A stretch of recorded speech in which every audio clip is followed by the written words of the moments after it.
pernah sih melamar pekerjaan, tapi nggak ada hasilnya. Hingga akhirnya, Silakan Mas.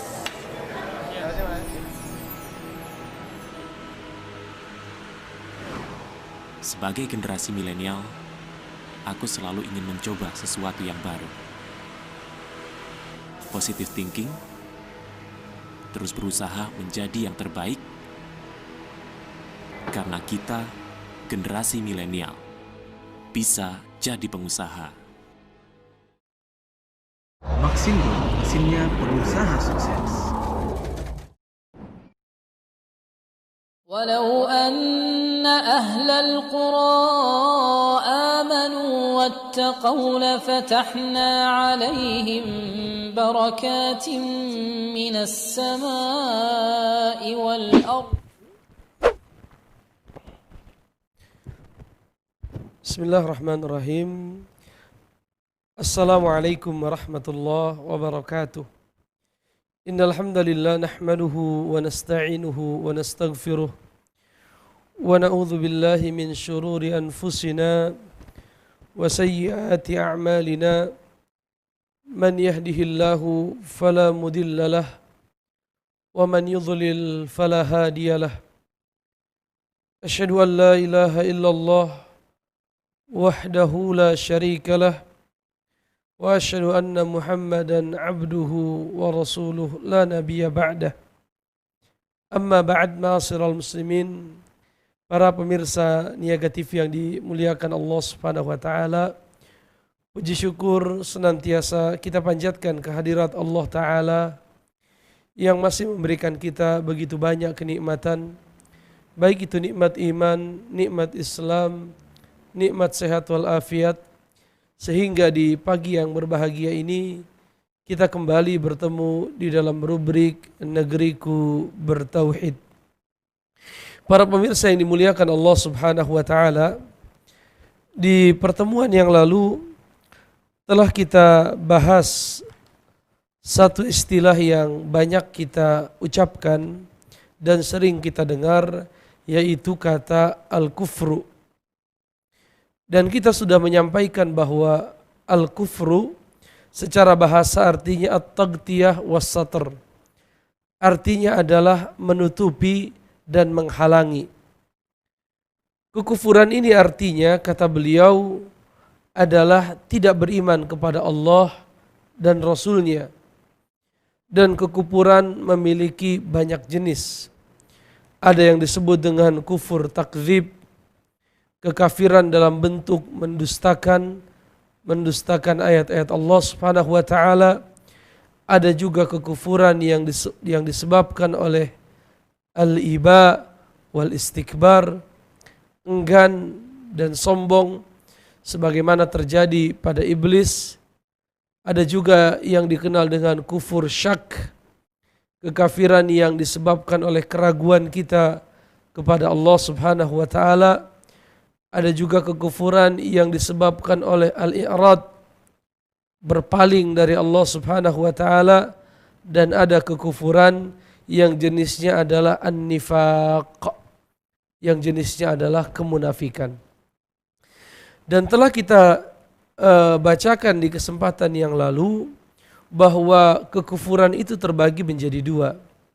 Ada kufur yang besar, ya, ada yang asghar. Adapun kekufuran yang besar tentunya yang menyebabkan orang yang melakukannya keluar dari agama Islam. Adapun kufur asghar adalah dosa-dosa besar.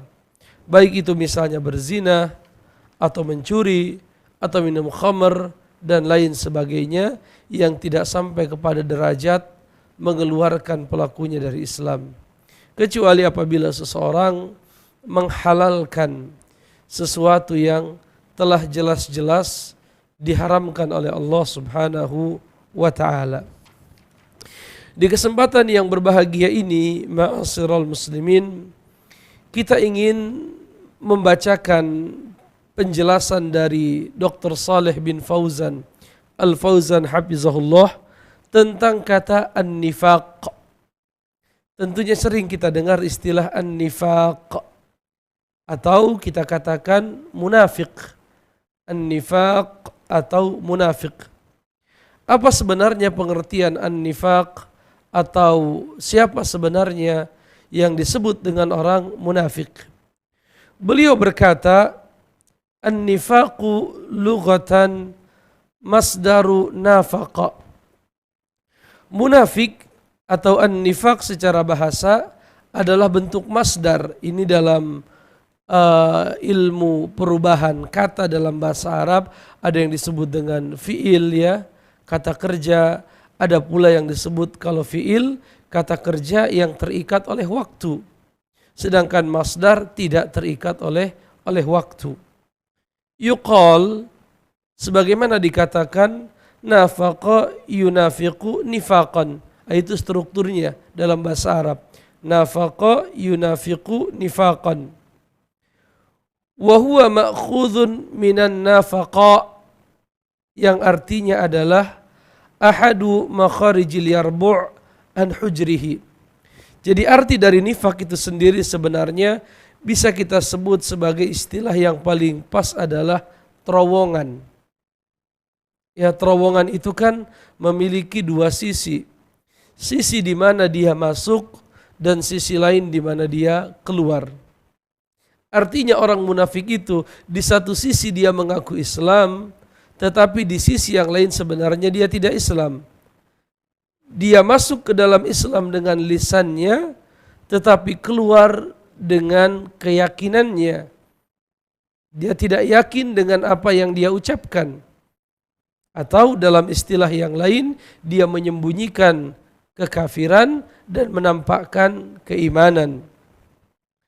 Oleh karenanya beliau berkata, amman nifaqu fi syara' fa ma'nah. Adapun kata nifaq secara syariat, maka artinya adalah izharul Islam wal khair wa ibtanul kufri wasyarr. Yaitu seseorang menampakkan keislaman dan kebaikan. Di waktu yang sama, ketika dia menampakkan keislamannya dan menampakkan bahwa dirinya orang baik yang beribadah kepada Allah, dia menyembunyikan ibtanul kufr wasyarr. Dia menyembunyikan di dalam dirinya kekafiran dan keburukan yang ada di dalam hatinya. Summiya bidzalika li'annahu yadkhulu fi syara' min babin wa yakhruju minhu min babin akhar. Maka dia dinamakan munafik. Yang begitu dinamakan munafik karena dia masuk ke dalam agama Islam dari satu pintu dan keluar melalui pintu yang lain. Oleh karena seperti terowongan, seperti hewan yang ada di tanah yang memiliki dua jalan untuk masuk ke dalam rumahnya, pintu masuk dan pintu lari, ya, seperti kadal atau hewan-hewan yang melata. Mereka memiliki lubang di tanah, ada lubang masuk, ada lubang di mana mereka melarikan diri. Karena perbuatan mereka adalah izharul islami wal khair wa ibtanul kufri wasyarr, maka seolah-olah mereka masuk Islam dari satu pintu tetapi keluar dari pintu yang lain. Maka mereka dinamakan dengan perbuatan mereka, yaitu munafik. Orangnya munafik. Sifatnya adalah sifat nifaq dan orangnya adalah munafik. Ma'asyiral muslimin rahimani wa rahimakumullah. Oleh karenanya Allah Subhanahu wa taala di dalam surat At-Taubah ayat 27 berfirman, innal munafiqina humul fasiqun. Sesungguhnya orang-orang munafik itu fasiqun. Apa itu fasiqun? Al-kharijuna minasyara'. Fasik artinya orang-orang yang keluar dari syariat Allah. Jadi mereka masuk dari satu pintu dan keluar dari pintu yang lain. Al-munafiquna innal munafiqina humul fasiqun, kata Allah. Sesungguhnya mereka orang-orang munafik, mereka itu al-fasiqun, adalah orang-orang yang fasik. Beliau mengartikan fasik al-kharijuna minasyara', orang-orang yang keluar dari syariat. Oleh karenanya jangan kaget, ciri munafik itu tidak suka dengan syariat. Wa idza qila lahum ta'alu ila ma anzalallah, apabila dikatakan kepada mereka, mari kita kembali kepada apa-apa yang Allah turunkan berupa Al-Quran, berupa As-Sunnah, maka apa yang akan terjadi? Ra'aital munafiqina yasudduna anka sududa. Maka kalian akan mendapatkan orang-orang munafik itu menghalang-halangi manusia dengan sekuat tenaga. Ini orang munafik. Jadi orang munafik itu apabila dikatakan kepada mereka, mari kembali kepada Allah, mari kita menjalankan syariat Allah, mari kita menjalankan aturan Allah, mari kita menjalankan perintah Allah, mari kita tunduk kepada Al-Quran, mari kita tunduk kepada hadis Nabi SAW.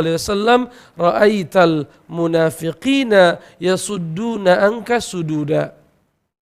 Kalian akan melihat orang-orang munafik itu yasudduna anka sududa, menghalang-halangi manusia untuk menjalankan syariat Allah Subhanahu wa ta'ala. Oleh karenanya disebutkan innal munafiqina humul fasiqun. Sesungguhnya orang munafik itu mereka adalah orang-orang yang fasik, orang-orang yang kharijuna anis syara', yang keluar dari syariat Allah Subhanahu wa ta'ala. Para pemirsa Niaga TV rahimakumullah, beliau berkata, waja'alallahu al-munafiqina syarran minal kafirin. Dan Allah telah menjadikan orang-orang munafik lebih buruk daripada orang-orang kafir. Jadi kalau kita bandingkan munafik dengan kafir, lebih buruk. Bukan hanya lebih buruk, lebih berbahaya untuk kaum muslimin dibandingkan orang-orang kufar. Oleh karenanya, kalau kita perhatikan muqaddimah surah Al-Baqarah, 5 ayat pertama tentang orang-orang yang bertakwa. Kemudian 2 ayat tentang orang kafir. Sedangkan tentang munafik lebih dari 10 ayat, 12 ayat terkait dengan orang-orang munafik. Perbandingan ayat ini menunjukkan kepada kita khuturatuhum, bahaya mereka. Ya, karena mereka itu ibaratnya pagar memakan tanaman, atau biasa disebut musuh dalam selimut.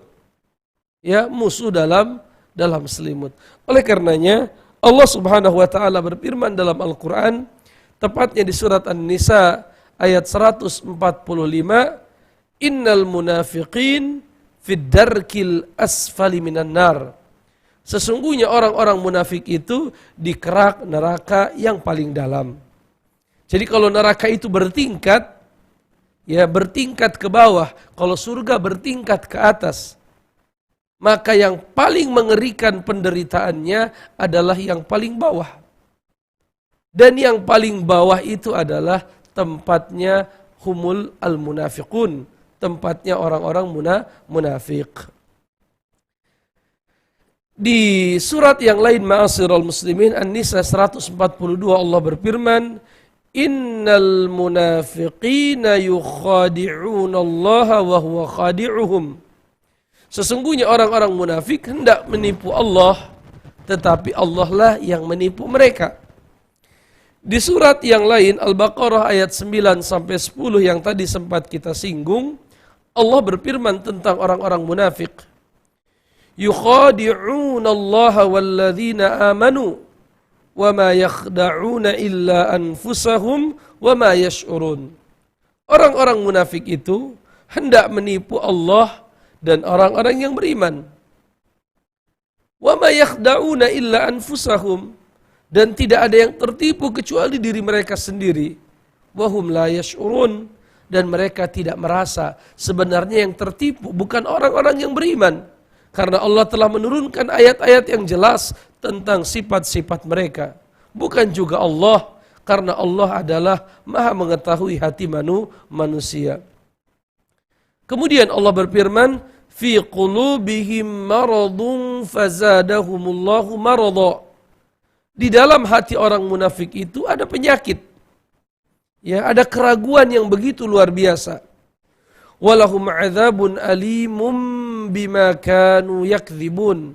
Dan bagi mereka azab yang pedih, azab yang menyakitkan, bima kanu yakdzibun, ya atas kedustaan yang mereka buat. Kemudian beliau berkata, anwa'un nifaq, jenis-jenis kemunafikan. An-nifaqu nau'an, kata beliau. Nifak pun sama seperti kufur, terbagi menjadi dua. Yang pertama adalah an-nifaqu al-i'tiqadi. Ya, yang pertama adalah nifak i'tiqadi, kemunafikan yang berasal dari keyakinan. Ya, kemunafikan di dalam keyakinan. Beliau berkata, wa huwa an-nifaqul akbar alladhi yuzharu sahibuhul Islam wa yubtinul al-kufr. Dan ini adalah nifak yang paling besar, di mana pelakunya akan menampakkan seolah-olah dia Islam dan menyembunyikan kekafirannya di dalam hati. Wa hadza naw'un mukhrijun anil millah bil kulliyah. Dan jenis yang pertama ini menyebabkan pelakunya keluar dari Islam secara keseluruhan, tidak sah keislamannya. Wa sahibuhu fid darkil asfali minan nar, dan merekalah yang diancam, ya, berada di kerak neraka yang paling dalam. Wa qad wasafallahu ahlahu bi sifati syarri kulliha, dan Allah telah mensifati mereka dengan sifat-sifat yang buruk. Sifat yang buruk itu milik mereka. Minal kufri wa adamil iman, baik itu berupa kekufuran dan keengganan untuk beriman. Wal istihza'u biddin wa ahlihi, dan diantara ciri munafik yang Allah ceritakan dalam Al-Quran, mereka itu senang mengolok-ngolok agama. Mengolok-ngolok Allah, mengolok-ngolok Rasul, mengolok-ngolok agama, mengolok-ngolok Al-Quran. Jadi munafik mereka itu daiman, selalu yastahzi'una biddin. Mereka mengolok-ngolok agama. Jadi kalau kita melihat ada orang yang mengolok-ngolok agama, tidak diragukan lagi bahwa mereka adalah orang-orang munafik. Kemudian wasukhriyati minhum, dan menghina, mencela orang-orang yang beriman. Ketika dikatakan wa idza qila lahum aminu kama amanan nas, apabila dikatakan berimanlah sebagaimana para sahabat beriman, apa jawaban orang munafik? Anu'minu kama amanas sufaha, apakah kami harus beriman sebagaimana orang-orang bodoh itu beriman? Perhatikan ma'asyiral muslimin, orang-orang munafik mensifati para sahabat dengan orang-orang sufaha, orang-orang bodoh. Dan begitulah karakteristik orang munafik sejak zaman Rasul sampai kapanpun. Senang mengolok-olok syariat, tidak suka dengan syariat Allah, walaupun dia menampakkan berkerudung misalnya, atau mengaku sebagai muslimah atau muslim, di kartu identitas kependudukan dia muslim, tetapi ciri yang terlihat adalah dia istihza, dia mempermainkan agama, memperolok-olok agama, menolak syariat Allah subhanahu wa ta'ala. Dan dia pun senang mencela, menghina, merendahkan orang-orang yang beriman. Wal mailu bil kulliyah ila a'da'il Islam. Dan di antara ciri yang Allah berikan di dalam Al-Quran, bahwa mereka itu selalu berpihak kepada musuh-musuh Islam. Jadi memiliki sifat yang terbalik. Orang-orang yang imannya benar itu asyidda'u 'alal kuffar ruhama'u bainahum. Ya, mereka itu adalah keras terhadap orang-orang kafir, tetapi saling menyayangi di antara mereka. Tapi kalau munafik kebalikannya, keras terhadap orang yang beriman. Ya, keras terhadap orang yang beriman, tetapi berlemah lembut kepada orang-orang kafir. Itu siapa? Orang-orang munafik. Jadi keberpihakan mereka tidak pernah kepada kaum muslimin. Justru keberpihakan mereka adalah kepada lawan-lawan kaum muslimin. Ini ciri siapa orang munafik. limusyarakatihim lahum fi adawatil Islam, dan mereka ikut-ikutan di dalam memusuhi agama Islam bersama orang-orang yang jelas-jelas tidak beriman kalau mereka pura-pura beriman. Wa haula'i mawjuduna fi kulli zaman wala siyama indama tazharu quwwatal Islam la yastati'una muqawamatahu fi zahir. Dan mereka selalu ada di setiap zaman. Terlebih lagi kalau Islam sedang kuat. Terlebih lagi kalau kaum muslimin bersatu. Mereka tidak kuasa untuk menampakkan permusuhan mereka secara terang-terangan. Orang munafik tidak kuasa menunjukkan permusuhan mereka secara apa? Secara terang-terangan. Maka apa yang mereka lakukan? Mereka munculkan kemunafikan. Dan itu, di Mekah itu tidak ada munafik. Ketika Rasul dakwah di Mekah tidak ada munafik. Yang ada malah kebalikannya. Sudah beriman, dia tidak tampakkan keimanannya. Ketika Islam sudah memiliki kekuatan yang besar di kota Madinah, mulailah muncul fenomena kemunafikan. Karena biasanya kemunafikan itu datang seiring dengan kebangkitan umat Islam, kekuatan umat Islam, persatuan umat Islam, maka muncullah orang-orang munafik. Ini harus kita perhatikan. Jadi kalau kita lihat mulai muncul bertebaran orang-orang munafik, maka itu salah satu indikasi umat Islam mulai bangkit. Seiring dengan kebangkitan umat Islam, muncullah fenomena-fenomena kemunafikan. Karena kenapa? Mereka tidak kuasa menunjukkan kekafiran mereka secara terang-terangan, maka mereka memakai jubah Islam, padahal di dalamnya mereka tidak meyakini kebenaran agama Islam. فَإِنَّهُمْ يَزْحَرُونَ الدُّخُولَ فِيهِ. Mereka nampakkan di hadapan manusia seolah-olah mereka muslim. لِأَجْلِ الْكَيْدِ لَهُ وَلِأَهْلِهِ فِي الْبَاطِنِ. Dalam rangka membuat konspirasi, tipu daya untuk orang-orang muslim. وَلِأَجْلِ أَنْ يَعِيشُوا مَعَ الْمُسْلِمِينَ وَيَأْمَنُوا عَلَى دِمَائِهِمْ وَأَمْوَالِهِمْ. Dan hal itu mereka lakukan agar mereka bisa hidup tenang di tengah-tengah kaum muslimin, dan agar harta dan nyawa mereka terjaga. Jadi motivasi mereka cuma itu. Agar mereka dianggap sebagai orang muslim, lalu mereka dihormati dan lain sebagainya. Fayazharul munafiq imanahu billahi wa malaikatihi wa kutubihi wa rusuli wal yaumil akhir wa huwa fil batin munsalakhun min dzalika kullihi mukadzibun bih. Maka mereka seolah-olah beriman kepada Allah, kepada malaikat, kepada kitab, kepada rasul, kepada hari kiamat, kepada qada dan qadar. Mereka beriman semua. Padahal di hatinya mereka membenci, tidak meyakini sama sekali. Ini namanya nifak akbar, nifak i'tiqadi, munafik di dalam keyakinan. Kemudian beliau berkata,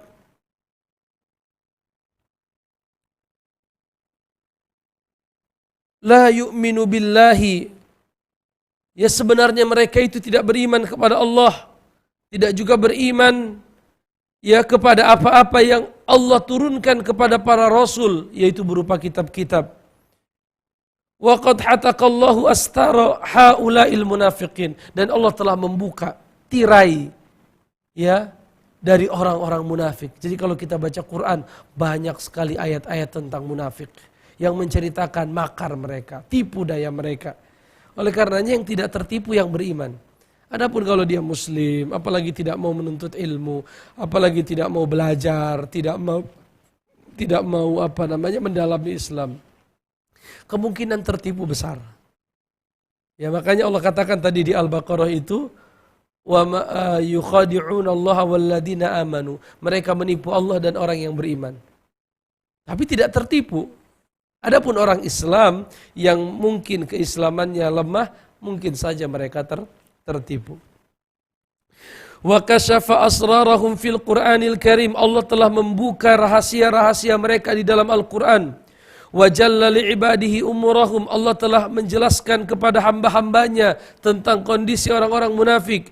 Liyakunu minha wa min ahliha ala hadar. Agar kita semua waspada dari orang-orang munafik. Wa dzakara tawaifal alim ats-tsalas fi awalil Baqarah. Dan Allah telah menyebutkan pembagian manusia di dalam surat Al-Baqarah. Yang pertama Al-Mu'minin, tadi kita sebutkan cuma 5 ayat. kufar 2 ayat, sedangkan orang-orang munafik disebutkan sampai 12 ayat. Ya, beliau katakan fil munafiqin salasa asyrata ayat, bahkan bukan 12, 13 ayat. Likasratihim wa umumu ibtila'i bihim wa syiddati fitnatihim alal islami wa ahlihi. Hal ini karena bahayanya makar orang-orang munafik. Kemudian ma'asyiral muslimin, beliau katakan munafik itu ada 6 jenis. Yang pertama adalah takdzibur rasul, mendustakan rasul. Yang kedua, takdzibu ba'dha ma ja'a bihi rasul, mendustakan sebagian yang dibawa oleh rasul. Yang ketiga, bugdur rasul, pembenci rasul, itu munafik.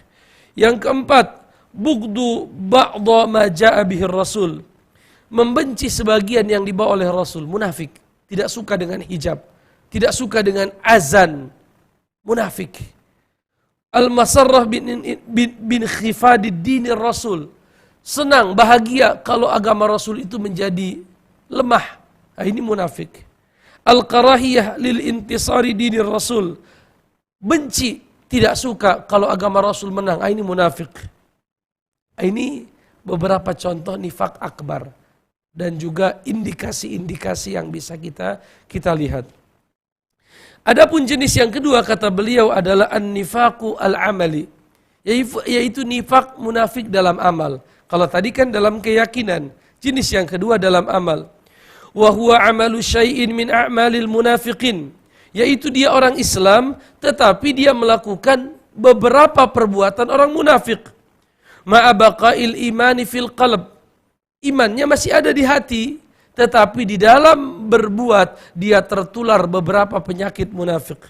Wa hadza la yukhrij minal millah, dan ini tidak menyebabkan pelakunya keluar dari Islam. Lakinnahu wasilatun ila dzalik, tapi tidak diragukan ini adalah jembatan menuju kemunafikan yang besar. Wa sahibuhu yakunu fihi imanun wa nifaq, dan kita katakan pelakunya mengumpulkan 2 hal, keimanan dan kemunafikan. Wa idza kasur sara bisababihi munafiqun khalisan, dan kalau unsur munafik di dalam dirinya makin banyak, jadilah dia munafik yang sebenarnya.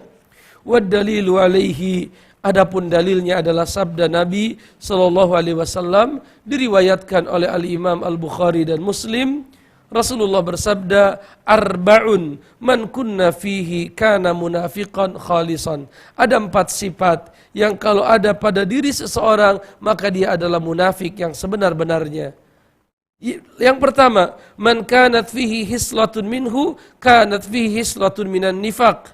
Dan siapa yang memiliki salah satunya, maka dia memiliki bagian dari kemunafikan. Idza tumina khan, apabila diberikan amanah khianat. Apabila berbicara berbohong, ya, apabila berjanji dia ingkar, dan apabila dia bersengketa dia melakukan perbuatan dosa. Artinya dia menzolimi orang yang dia lawan sengketanya. Jadi kalau dia diberi amanah dia khianat, kalau dia berkata dia berbohong, kalau dia diberi berjanji dia akan ingkar, dan kalau dia berselisih bersengketa dia akan melakukan perbuatan dosa. Menyewa pembunuh bayaran atau membuat konspirasi dan lain sebagainya. Faman ijtama'at fihi hadhihi al-hisal al-arba' faqad ijtama'a fihi syarr wa khallasat fihi nu'utul munafiqin. Dan siapa yang terkumpul di dalam dirinya 4 sifat ini sekaligus, maka terkumpullah dalam dirinya semua sifat orang munafik. Wa man kanat fihi wahidatun minha sara fihi islatun minan nifaq. Tetapi kalau ternyata cuma ada 1 sifat, maka dia terkena penyakit orang munafik. Fa innahu qad yajtami fil abad khisalu khairin wa khisalu syarr.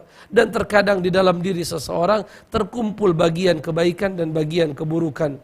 Wa khisalul kufur wan nifaq, terkumpul bagian dari kekafiran dan kemunafikan.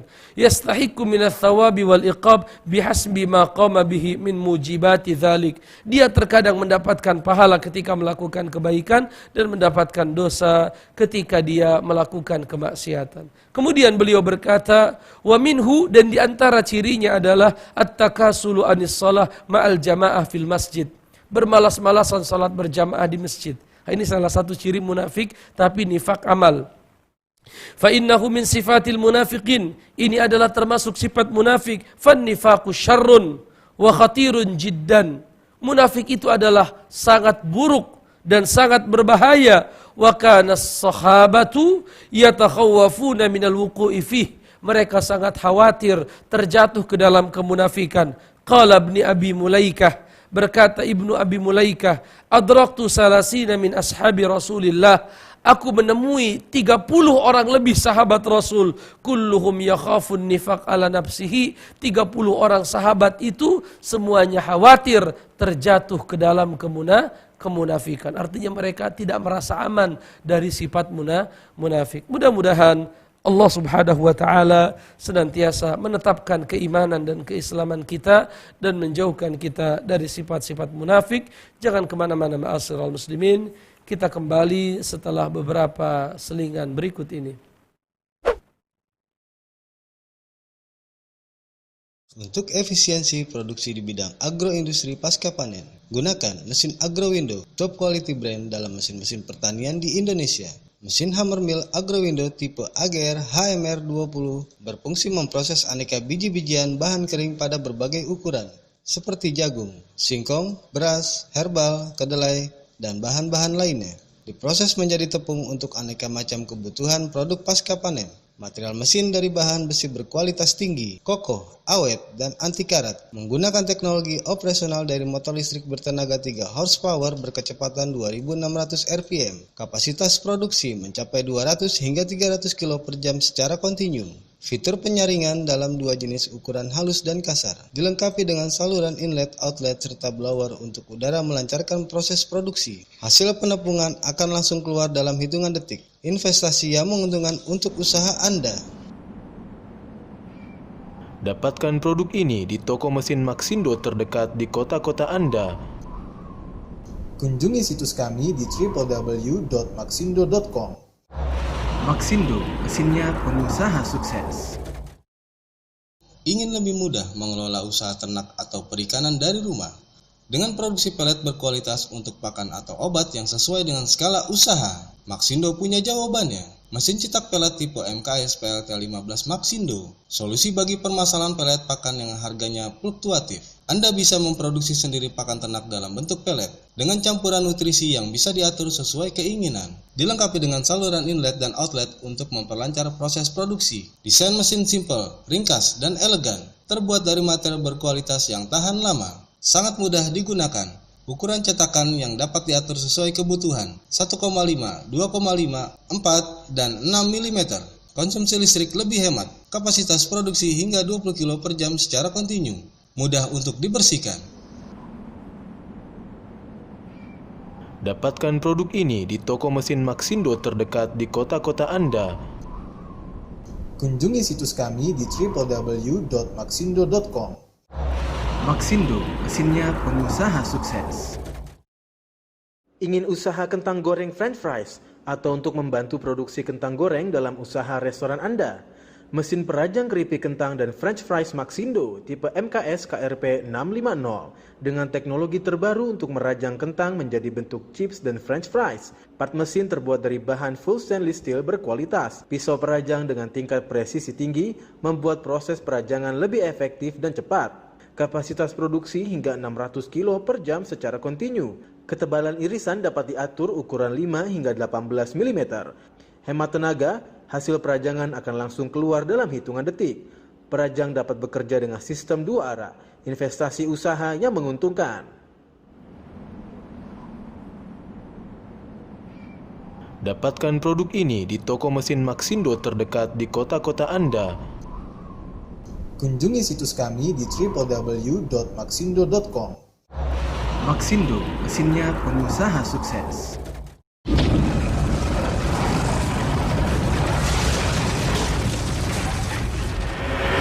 Bisnis lebih prospek dan menguntungkan. Toko mesin Maxindo telah membantu mengembangkan bisnis di seluruh Indonesia selama lebih dari 10 tahun. Dengan menghadirkan mesin-mesin penunjang industri yang berkualitas, mesin Maxindo telah teruji, digunakan oleh ribuan pengusaha di seluruh Indonesia. dengan aneka macam jenis mesin yang dapat disesuaikan pada kebutuhan usaha, menggunakan teknologi termutakhir dan didukung oleh layanan after sales service di lebih dari 15 cabang yang tersebar di seluruh Nusantara.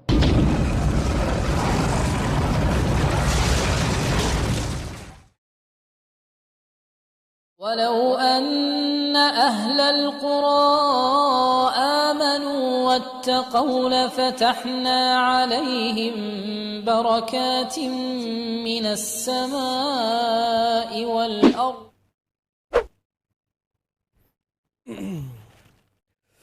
Alhamdulillah wassalatu wassalamu ala Rasulillah wa ala alihi wa sahbihi wa mawalah.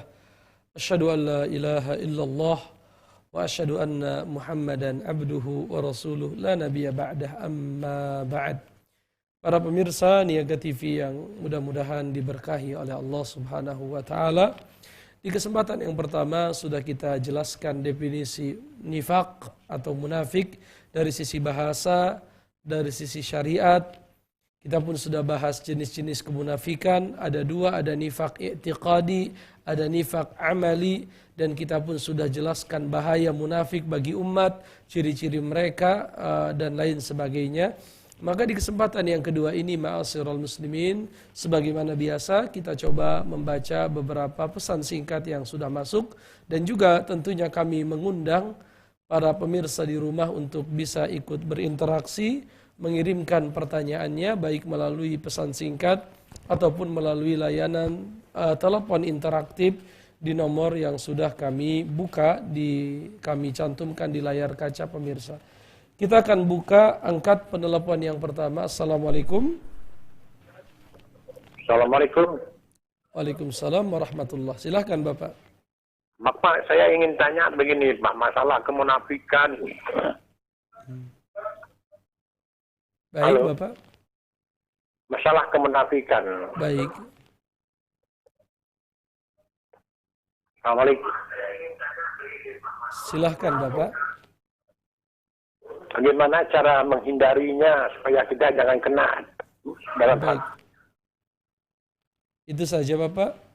Ya, Assalamualaikum warahmatullahi wabarakatuh. Waalaikumsalam warahmatullahi wabarakatuh. Wallahu a'lam bishawab ya. Banyak hal yang bisa kita lakukan agar kita selamat dari kemunafikan. Misalnya salah satunya adalah yang paling pertama yang selalu disampaikan adalah memperbanyak berdoa agar dikuatkan iman dan Islam kita. Rasulullah, beliau adalah orang yang dijaga oleh Allah Subhanahu wa taala, diampuni dosanya yang lalu dan akan datang. Tetapi beliau memberikan kita keteladanan untuk selalu membaca ya muqallibal qulub tsabbit qalbi ala dinik.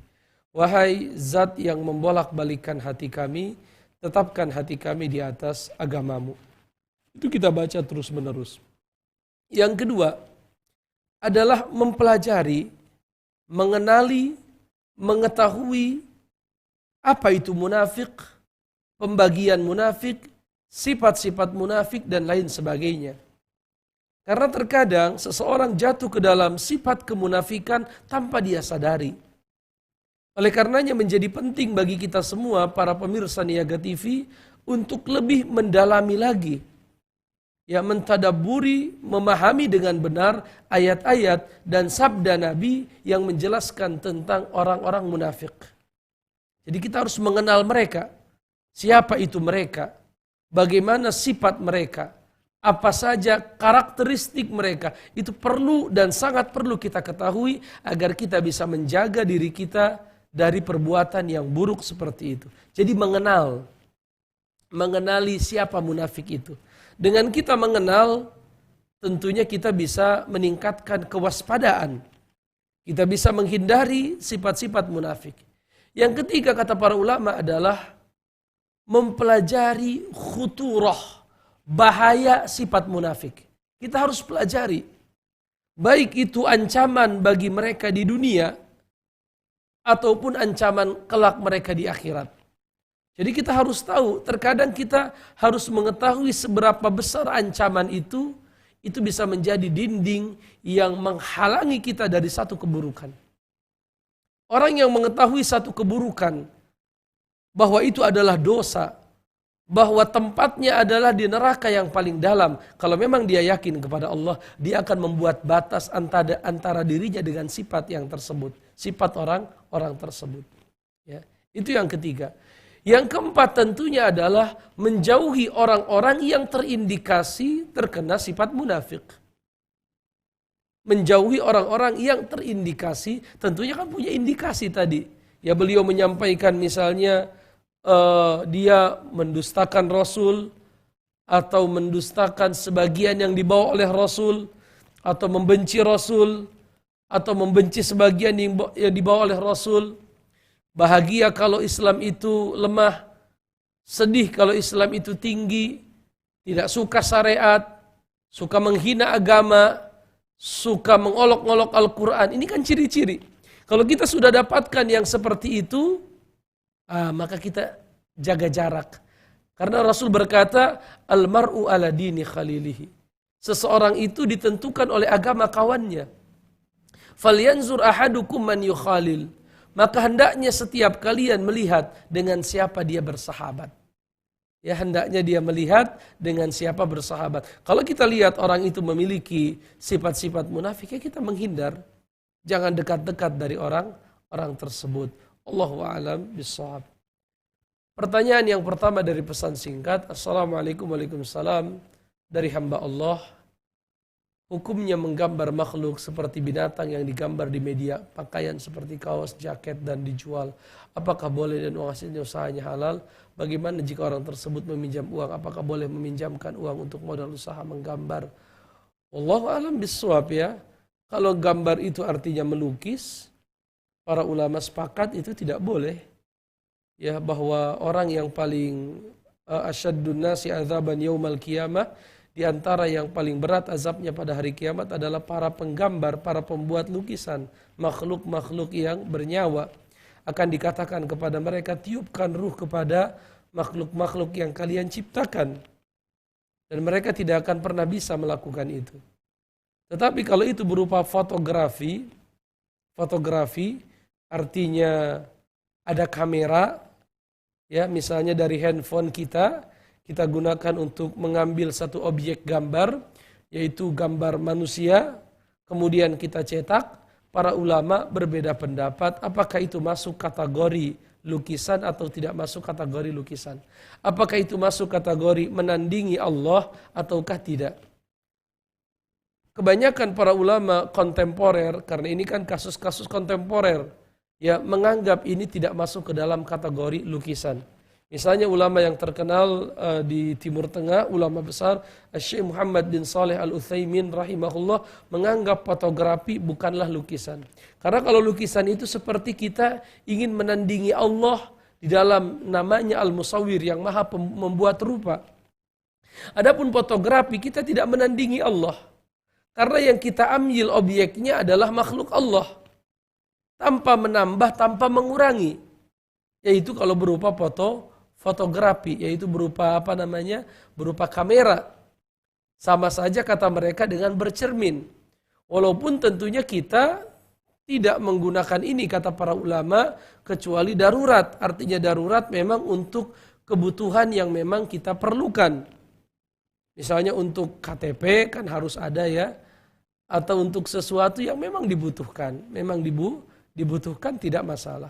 Tetapi kalau itu untuk sesuatu yang tidak bermanfaat, bahkan cenderung bisa mendatangkan fitnah, seperti misalnya seorang wanita selfie, swafoto sendiri, lalu dia pajang di medsos, lalu orang-orang melihat kecantikan dia, aurat yang tersingkap dan yang lain sebagainya, ini tidak diragukan lagi adalah perbuatan yang haram.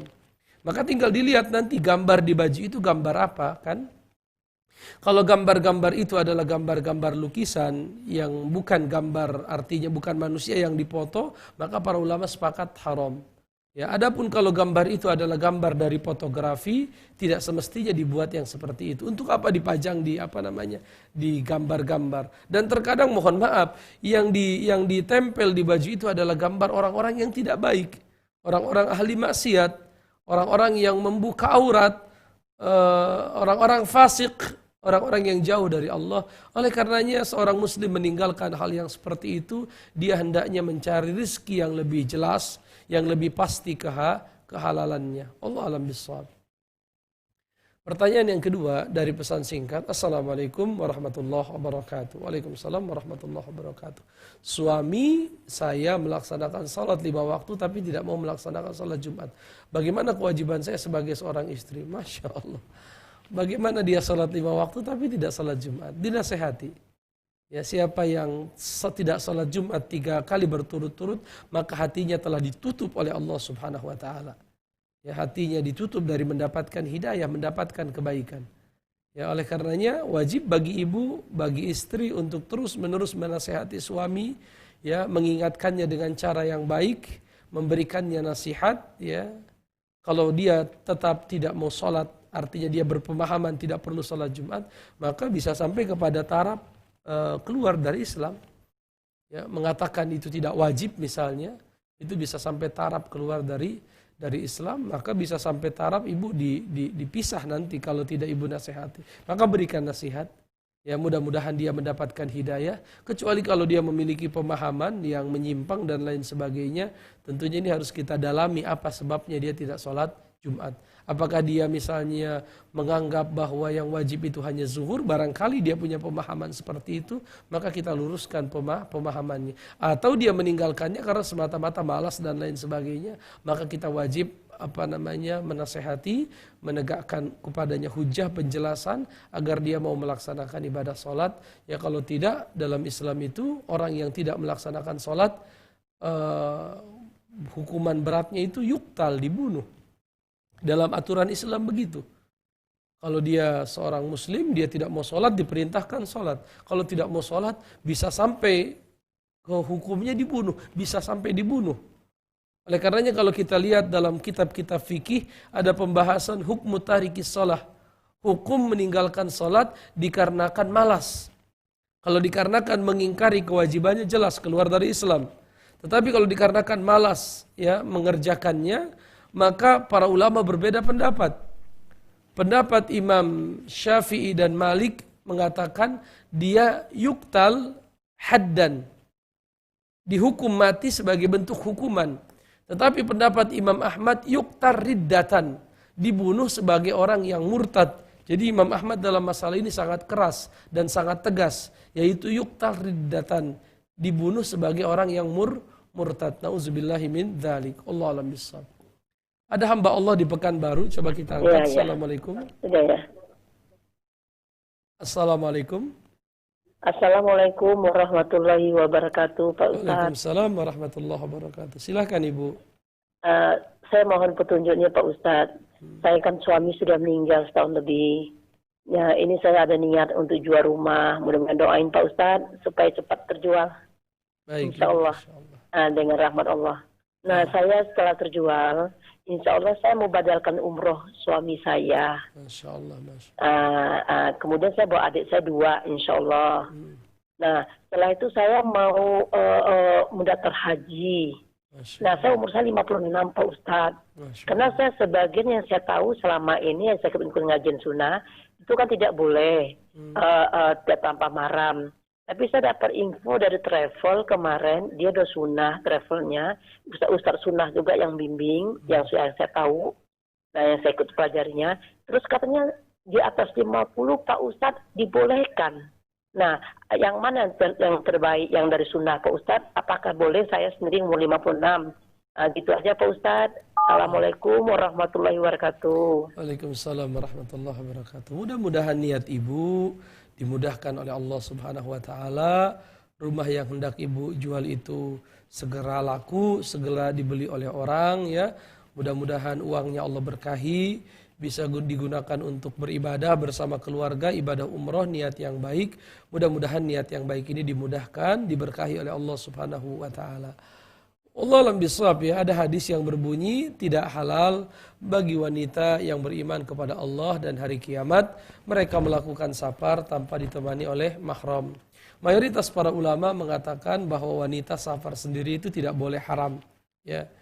Tentunya wanita itu memiliki tingkatan umur ya. Ada yang memang tingkat fitnahnya masih sangat besar, yang masih syabah, seorang pemudi, gadis misalnya, tentunya ini fitnahnya sangat besar sekali, sangat dilarang untuk melakukan safar tanpa mahram karena keburukan yang mungkin terjadi sangatlah besar. Tetapi kemadorotannya akan semakin kecil ketika umurnya semakin bertambah. Misalnya 60, 50 sekian sudah tidak lagi menginginkan pernikahan, ya lebih ringan fitnah yang muncul. Oleh karenanya kalau kita lihat ya, mayoritas para ulama mengatakan tidak boleh. Ini harus kita sampaikan bahwa mayoritas para ulama mengatakan tidak boleh. Walaupun ada sebagian ulama seperti Syekhul Islam Ibnu Taimiyah, ada pendapat yang dinisbatkan kepada beliau apabila aman dari fitnah, lalu dalam perjalanannya aman, tidak ada kejahatan, tidak ada ketakutan, fitnah dan lain sebagainya, beliau cenderung mengatakan boleh. Berdalil dengan hadis di mana Rasulullah berkata, wallahi la yutimmannallahu hadzal amr hatta demi Allah akan menyempurnakan agama ini sampai ada seorang wanita berjalan dari Son'a ke Hadramaut. Son'a Hadramaut ini jauh jaraknya, artinya wanita ini melakukan safar tidak takut kecuali kepada Allah Subhanahu wa taala. Oleh karenanya para ulama berdebat tentang masalah ini dan pada akhirnya la yukallifullahu nafsan illa wus'aha. Kalau memang kita tidak menemukan mahram kita karena sudah meninggal lalu tidak ada yang mungkin menemani kita, Allah alam bisawab sebagaimana tadi dikatakan ya sudah darurat, tidak ada lagi pilihan. Kalau menurut saya ya kita ambil pendapat Syekhul Islam Ibnu Taimiyah. Allah alam bisawab. Pertanyaan yang ketiga, Assalamualaikum Waalaikumsalam warahmatullah. Apakah termasuk munafik ketika ada orang golongan yang justru malah sering membubarkan pengajian? Ya itu munafik. Ya itu adalah munafik. Sering membubarkan pengajian tetapi menjaga peribadatan di gereja dan lain sebagainya, itu adalah ciri atau sifat orang-orang munafik. Tidak boleh kita seperti itu. Ya pengajian untuk apa dibubarkan? Ya untuk apa? Kalau permasalahannya perbedaan pendapat masalah fikih, bukan dengan cara melarang orang untuk berceramah, tetapi berdiskusi dengan dalil, berdiskusi dengan kepala dingin, berdiskusi atas dasar ukhuwah, persaudaraan, kecintaan. Karena orang mukmin itu bersaudara, innamal mu'minuna ikhwatun, fa aslihu baina akhwaikum, kata Allah. Orang mukmin itu bersaudara, maka damaikanlah, perbaikilah di antara mereka. Jangan malah dengan perbuatan kasar, jangan malah dengan membubarkan dan lain sebagainya. Ini perbuatan yang tidak benar. Kalau kepada orang mukmin dia galak, tapi kalau kepada orang kafir dia lemah lembut. Ini kita khawatir dia jatuh ke dalam kemunafikan. Na'udzubillahi min dzalik. Pertanyaan yang keempat, Assalamualaikum warahmatullahi wabarakatuh. Waalaikumsalam warahmatullahi wabarakatuh. Berikan contoh perilaku orang-orang yang bermaksud menipu Allah agar kita bisa menghindarinya. Tadi dia pura-pura beriman, sebenarnya tidak beriman, itu menipu Allah. Dia menunjukkan seolah-olah Islam untuk mengambil simpati orang-orang yang beriman, padahal di hatinya terdapat kotoran, di mana dia ingin merusak Islam dari dalam. Tentunya munafik ini adalah amalan hati. Sulit kita memvonis seseorang, kita pastikan munafik. Kita hanya bisa melihat dari luar, oh itu munafik. Ya. Tapi masalah memastikan dia munafik atau tidak munafik, ini sulit sekali karena dia masalah hati. Oleh karenanya pada masa Umar bin Khattab, pada masa Rasulullah, Umar bin Khattab meminta izin menghukum orang-orang munafik. Maka Rasulullah berkata, jangan wahai Umar, aku khawatir orang-orang mengatakan Muhammad membunuh sahabatnya sendiri. Karena ini masalah hati. Masalah yang kadang sulit sekali untuk kita menilai seseorang dari hatinya. Karena yang tahu hati seseorang ya dirinya dengan Allah Subhanahu wa taala, tapi Allah telah menjelaskan kepada kita sifat-sifat ciri-ciri orang-orang munafik. Allah alam bisawab. Pertanyaan yang kelima, Assalamualaikum Waalaikumsalam warahmatullah. Mengenai sifat munafik tadi, apakah kalau ada seseorang membandingkan Rasulullah dengan jasa seorang, apakah ini termasuk? Kalau saya berpendapat iya termasuk. Karena dia pun punya track record pernah menganggap bahwa konde itu lebih baik daripada hijab. Nah, ini pas dengan apa yang Allah katakan dalam Al-Quran, wa idza qila lahum ta'alu ila ma anzalallah wa ila rasul ra'aital munafiqina yasudduna anka sududa. Apabila dikatakan kepada dia, kembalilah kepada aturan Allah dan Rasulnya, maka dia akan mencegah manusia dengan sekuat-kuatnya, baik dengan pengaruhnya, baik dengan tenaganya, kekayaannya, dan lain sebagainya. Itu termasuk. Dan dia pun pernah mengatakan bahwa nyanyian itu lebih indah daripada azan. Berarti ini orang track recordnya memang sudah buruk. Sudah busuk track recordnya ya, maka itu jelas diantara alamat kemunafikan. Allah alam bissawab. Ya. Baik, Assalamualaikum. Assalamualaikum warahmatullahi wabarakatuh, Pak Ustadz. Waalaikumsalam warahmatullahi wabarakatuh. Silahkan Ibu. Ini Pak Ustadz, tadi yang Ibu dengan tadi pertanyaan soal haji. Dan satu lagi pertanyaan, mohon petunjuknya. Nah gini Pak Ustadz, sebagian saya kan insya Allah yang dana dijual rumah nanti, itu kan masih ada sisa. Terus adik saya ini dia main properti selama ini. Nah, memang selama ini yang soal riba saya udah berusaha lah, jangan sampai riba lagi kalau bisa bertahap. Orang beli rumah bertahap, kemudian cicil aja. Karena kemarin saya contoh sama adik saya ada rumah satu saya jual, terus bayar separuh saya cicil sama setahun. Nah, tanpa bunga, karena saya nggak mau berusaha Pak Ustaz Sunnah. Nah, sekarang ini sisa uang tuh saya tuh mau bisnis, sisanya itu untuk kerjasama sama adik saya, ada lahan. Lahan itu untuk bikin ruko, 4 ruko. Kemudian sama pemilik 1:2, 2 gitu Pak Ustadz. Kita yang bangun. Nah, itu pembagian untuk bisnis, untuk yang sunnahnya bagi haji itu seperti apa Pak Ustadz? Karena dia punya tanah, kemudian modal kita bangun rumah itu. Toko dia juga kita bangun, baik rumah atau ruko salah satu gitu Pak Ustadz. Apakah dibolehkan di sunnah Pak Ustadz? Baik Ibu, itu saja Ibu. Ya itu aja. Saya takutnya tidak adil ya dalam pembagian yang hak yang punya tanah sama yang kita bangun full. Nah dia dapat bagian aja. Itu aja Pak Ustadz. Assalamualaikum warahmatullahi wabarakatuh. Syukron. Assalamualaikum warahmatullahi wabarakatuh. Wallah alam bisawab Ibu ya, yang saya ketahui tidak masalah. Misalnya saya punya tanah, Ibu punya uang untuk membuat ruko.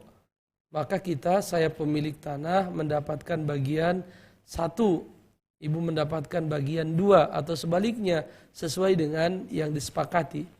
Sesuai dengan yang disepakati. Maksudnya kan dari sewa kan, apabila nanti ruko itu disewa oleh masyarakat, kemudian ada uang yang masuk, maka dibagi keuntungannya sesuai dengan nilai yang telah disepakati. Allah alam bisawab, pemahaman saya yang terbatas mengatakan tidak masalah. Saya tidak melihat ada akad yang batil di dalamnya. Ya, tidak masalah, silahkan Ibu sepakati saja berapa pembagian yang paling adil di antara kedua belah pihak, baik itu pemilik tanah ataupun pemilik modal yang membangun di atasnya ruko untuk disewakan. Allah alam bisawab. Pertanyaan yang ke-6, Assalamualaikum warahmatullahi. Apa yang harus dilakukan ketika seseorang yang mengerjakan sholat kemudian lupa bacaan duduk di antara 2 sujud? Tidak ada yang harus dilakukan karena bacaan itu adalah sunnah. Dia tidak harus sujud sahwi, tetapi dia melanjutkan saja sholatnya. Allah alam bisawab.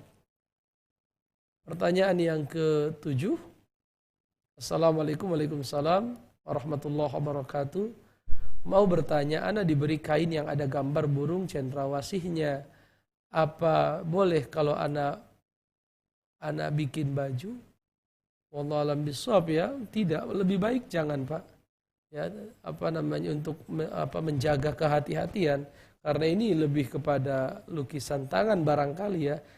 Lebih baik jangan kita memakai baju-baju yang bergambar makhluk yang bernyawa. Itu lebih aman bagi agama kita. Ya, lebih aman dari ancaman. Karena ketika ada ancaman itu menghindari jauh lebih utama daripada kita terjatuh ke dalam perbuatan tersebut. Allah alam bisawab. Ada Pak Mariadi di Bandar Lampung. Assalamualaikum. Waalaikumsalam Ustaz. Silahkan Bapak.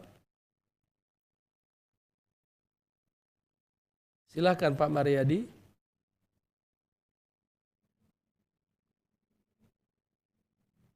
Baik, sepertinya ada kesalahan.